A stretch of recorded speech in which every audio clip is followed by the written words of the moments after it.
사랑하는 여러분, 혹시 인생에서 모든 것이 끝났다고 느낀 적이 있으신가요? 너무 큰 실수를 저질러서 다시는 기회가 없을 것이라고 좌절했던 순간이 있으신가요? 오늘은 바로 그런 우리 모두를 위한 이야기, 실패와 절망의 잿더미 속에서 다시 피어나는 희망에 대한 이야기를 나누고자 합니다. 이야기를 듣기 전에 잠시 여러분의 손길이 누군가에게 큰 위로가 될 수 있음을 기억해 주십시오. 이 채널의 구독과 좋아요를 누르는 것은 단순히 숫자를 늘리는 것이 아니라 자블로집스바사 사람에게 등불을 비춰주는 것과 같습니다. 여러분의 작은 행동을 통해 이 은혜의 메시지가 꼭 필요한 사람에게 닿을 수 있도록 그 선한 일에 동참해 주시는 모든 분들께 하나님의 축복이 함께하기를 기도합니다. 우리 각자의 삶에는 하나님께서 부여하신 특별한 사명이 있습니다. 하나님은 아무런 목적 없이 그 어떤 것도 창조하지 않으십니다.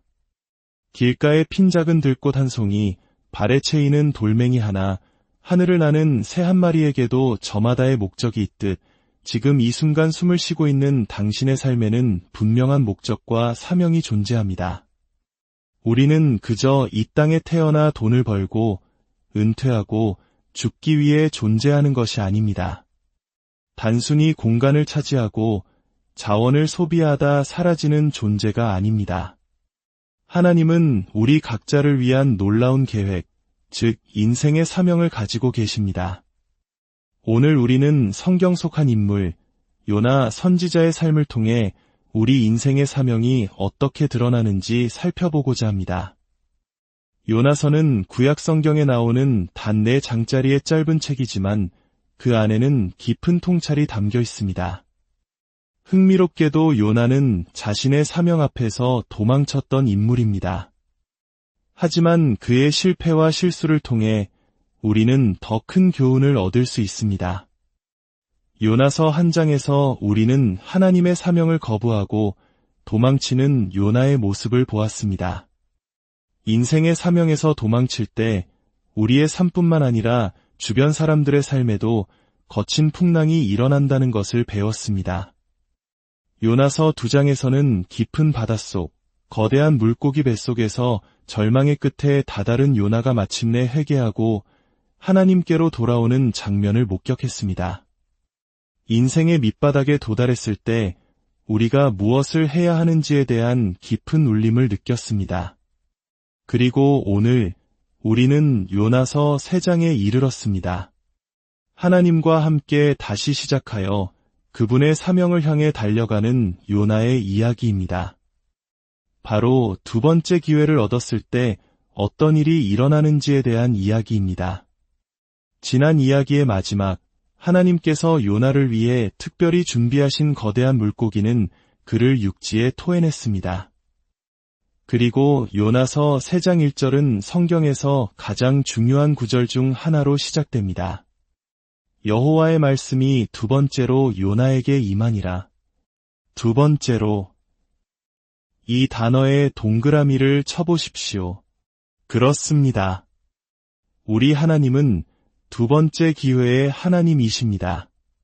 하나님은 우리에게 2번째, 3번째, 4번째, 아니 셀 수 없이 많은 기회를 주시기를 기뻐하십니다. 그것이 바로 그분의 은혜와 자비이기 때문입니다. 요나의 반역과 불순종을 생각해 보십시오. 그가 과연 또 다른 기회를 받을 자격이 있었을까요? 절대 아니었습니다. 만약 우리가 하나님이었다면 요나에게 다시 기회를 주었을까요? 아마 아닐 겁니다. 하지만 하나님은 기꺼이 2번째 기회를 주십니다. 은혜와 자비를 베푸는 것에서 기쁨을 찾으시는 분이기 때문입니다. 성경에는 하나님께 2번째 기회를 받은 인물들의 이야기로 가득합니다. 형을 속여 장자의 축복을 가로챈 야곱, 살인을 저지른 모세, 기생이었던 라합, 자신의 재능을 낭비하고 감옥에 갇혔던 삼손, 간음과 살인교사라는 끔찍한 죄를 지은 다윗왕, 결정적인 순간에 예수님을 3번이나 부인했던 베드로, 모두가 미워했던 부정직한 세리장 삭개오까지. 이들 모두는 실패했지만 하나님의 은혜로 두 번째 기회를 얻었습니다. 어쩌면 여러분은 스스로에게 이렇게 말하고 있을지 모릅니다. 하나님은 나 같은 사람에게는 다시 기회를 주지 않으실 거야. 아닙니다. 하나님은 이 모든 이들에게 그러하셨듯 당신에게도 새로운 기회를 주시기 원합니다. 골프를 좋아하지 않는 분들도 멀리건이라는 용어를 들어보셨을 겁니다. 첫 번째 샷이 끔찍하게 잘못 맞았을 때 벌타 없이 다시 한번 칠 기회를 주는 비공식적인 규칙입니다. 점수표에는 기록되지 않는 말 그대로 없던 일로 하고 다시 하는 기회인 셈이죠. 우리는 바로 이 하나님의 멀리건 속에서 살아가고 있습니다. 다시 시작하고 다시 시도하고 최선을 다할 기회를 주시는 하나님의 은혜 말입니다. 이것은 공평하지 않다고요? 물론입니다. 그래서 우리는 그것을 공평이 아닌 은혜와 자비라고 부릅니다. 성경 잠언 28장 13절은 이렇게 말합니다. 자기의 죄를 숨기는 자는 형통하지 못하나 죄를 자복하고 버리는 자는 불쌍히 여김을 받으리라. 여기서 불쌍히 여김을 받는다는 것은 바로 또 다른 기회, 즉 멀리건을 얻는다는 의미입니다. 예레미야 애가 3장 22절과 23절은 더욱 감동적입니다. 여호와의 인자와 긍휼이 무궁하심으로 우리가 진멸되지 아니함이니이다. 이것들이 아침마다 새로우니 주의 성실하심이 크시도소이다. 하나님의 자비는 아침마다 새롭게 시작됩니다. 이 말씀은 우리에게 중요한 진리를 알려줍니다. 바로 모든 새로운 날은 하나님이 주시는 또 다른 기회라는 것입니다. 매일 아침 눈을 뜰 때 우리는 하나님께서 주신 100만 번째 기회를 선물로 받는 것입니다. 그렇다면 질문은 이것입니다. 매일이 새로운 기회라면 하나님께서 우리에게 또 다른 기회를 주셨을 때 우리는 무엇을 해야 할까요? 요나서 3장에서 두 번째 기회를 얻은 요나는 5가지 중요한 행동을 합니다. 이것은 파산, 이혼, 질병, 스캔들, 우울증과 같은 인생의 깊은 수렁에서 빠져나와 새로운 기회를 맞이한 우리 모두가 해야 할 일이기도 합니다. 첫째, 깊은 감사함으로 살아가야 합니다. 매일 아침 눈을 뜨며 이렇게 기도하는 것입니다. 하나님, 감사합니다. 제 심장이 여전히 뛰고 있음에 감사합니다. 제 혈관에 피가 흐르고 제가 숨쉬고 보고 들을 수 있음에 감사합니다. 살아있음에 감사합니다. 제게 또 하루라는 새로운 기회를 주셔서 감사합니다. 의무감이 아닌 마음 깊은 곳에서 우러나오는 감사로 하루를 시작하는 것입니다. 이 모든 것은 은혜입니다. 만약 우리가 마땅히 받아야 할 것을 받았다면 이 자리에 있을 수 없을 겁니다. 우리가 가진 모든 것은 하나님으로부터 온 선물입니다. 일할 수 있는 능력, 생각할 수 있는 지성, 건강한 몸, 이 모든 것이 하나님의 은혜입니다. 두 번째 기회를 얻었을 때 가장 먼저 해야 할 일은 하나님의 선하심과 은혜에 대한 깊은 감사를 표현하는 것입니다. 요나는 물고기 뱃속, 절망의 한가운데서도 이렇게 기도했습니다. 나는 감사하는 목소리로 주께 제사를 드리며 나의 서원을 주께 갚겠나이다. 구원은 여호와께 속하였나이다. 감사를 표현하는 3가지 방법이 있습니다. 첫째, 찬양으로 감사를 표현하십시오. 요나가 그랬던 것처럼 우리의 목소리로 하나님을 높이는 것입니다. 둘째, 예물을 드림으로 감사를 표현하십시오. 우리가 가진 모든 것이 하나님으로부터 왔음을 인정하며 그 일부를 돌려드리는 것은 감사의 상징입니다. 셋째, 나를 위한 하나님의 사명에 내 삶을 헌신하십시오. 하나님께서 주신 새로운 기회를 더 이상 나 자신을 위해 낭비하지 않고 그분의 선한 목적을 위해 사용하는 것입니다.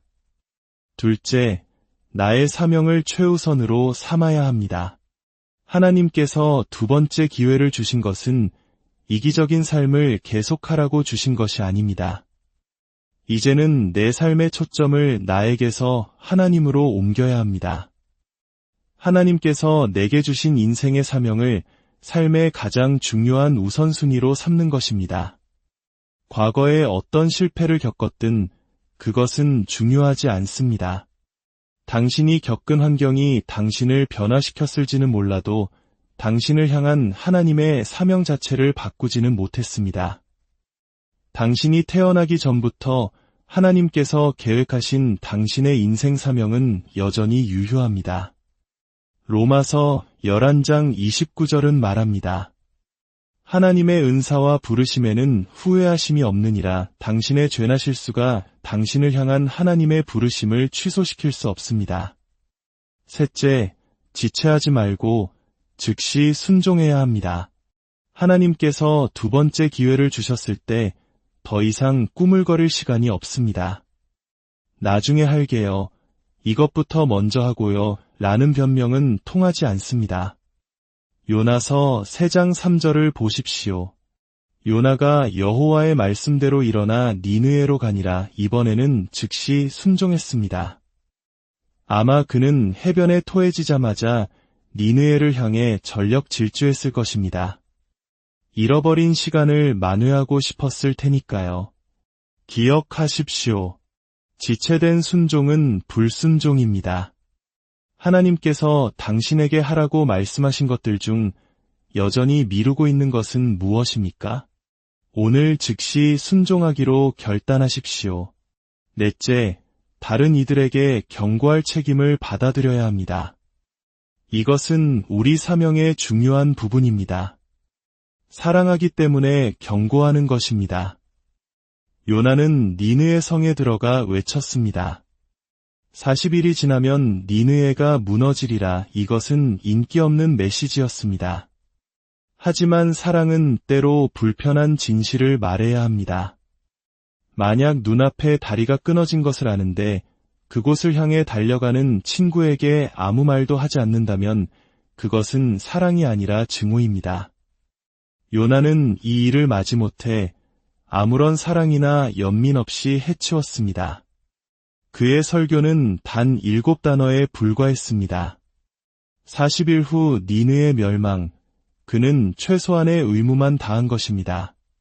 하지만 하나님은 그런 요나조차 사용하셨습니다. 왜일까요? 하나님께서 경고를 주신다는 것 자체가 사실은 좋은 신호이기 때문입니다.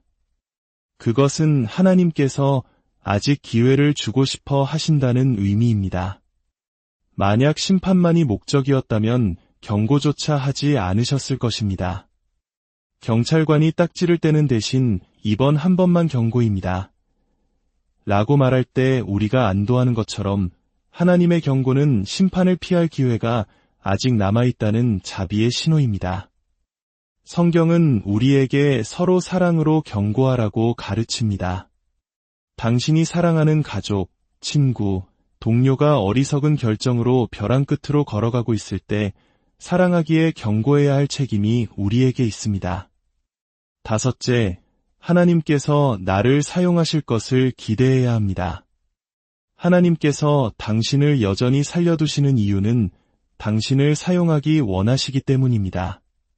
당신을 향한 하나님의 계획은 끝나지 않았습니다.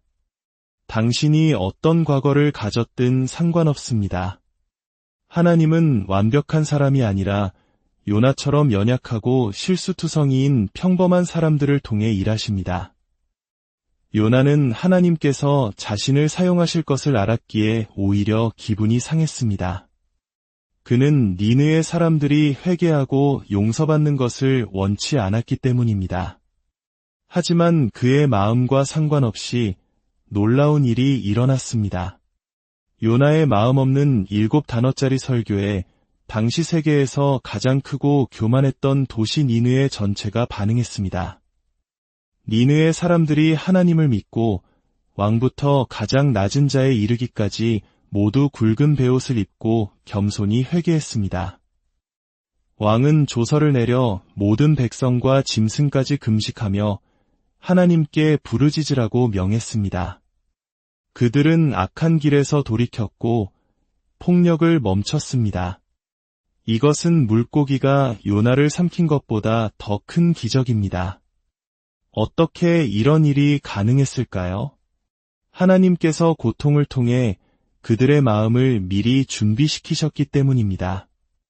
요나가 도착하기 직전 니느웨는 수년간의 기근, 개기일식, 대지진, 홍수 등 극심한 재난을 겪었습니다. 교만했던 그들의 마음이 고통 속에서 부드러워져 있었던 것입니다. 하나님께서 그들의 회개를 보시고 뜻을 돌이켜 예고했던 재앙을 내리지 않으셨습니다. 이 부흥으로 인해 아수르 제국의 멸망은 100년이나 연기되었습니다. 이 이야기는 오늘날 우리에게도 큰 교훈을 줍니다. 한 개인과 한 도시 전체가 두 번째 기회를 얻었습니다. 당신이 지금 이 순간 살아있다는 사실 자체가 하나님께서 당신에게 계속해서 기회를 주고 계시다는 증거입니다. 히브리서 3장은 말합니다. 오직 오늘이라 일컫는 동안에 매일 피차 권면하여 너희 중에 누구든지 죄의 유혹으로 완고하게 되지 않도록 하라. 만약 내일 아침 눈을 뜨게 된다면 그것이 하나님께서 주신 또 다른 기회임을 기억하십시오. 그리고 요나가 했던 이 5가지를 실천하십시오. 깊은 감사로 하루를 시작하십시오. 당신의 사명을 삶의 최우선 순위로 삼으십시오. 미루지 말고 오늘 순종하십시오. 사랑하는 이들을 위해 사랑으로 경고할 책임을 지십시오. 그리고 하나님께서 당신의 삶을 통해 놀라운 일을 행하실 것을 기대하십시오. 당신이 여전히 여기에 있는 이유는 바로 그것 때문입니다. 이제 조용히 기도하겠습니다. 자비로우신 하나님 아버지, 아침마다 새로운 당신의 긍휼에 감사합니다. 우리 모두에게는 두 번째 기회가 필요합니다. 우리 삶의 모든 순간이 당신이 주신 새로운 기회임을 잊지 않게 하옵소서. 그 기회를 헛되이 낭비하지 않도록 도와주소서. 우리를 사랑하는 이들의 경고를 겸손히 받아들이게 하시고 우리 또한 다른 이들을 사랑으로 권면할 용기를 주옵소서. 무엇보다도 주님께서 여전히 우리를 사용하기 원하신다는 사실을 믿고 기대하게 하옵소서. 우리는 우리 자신을 위해 사는 것이 아니라 우리에게 새로운 생명을 주신 예수 그리스도를 위해 살기 원합니다. 이제부터 우리 삶의 주인이 되어 주옵소서. 예수님의 이름으로 기도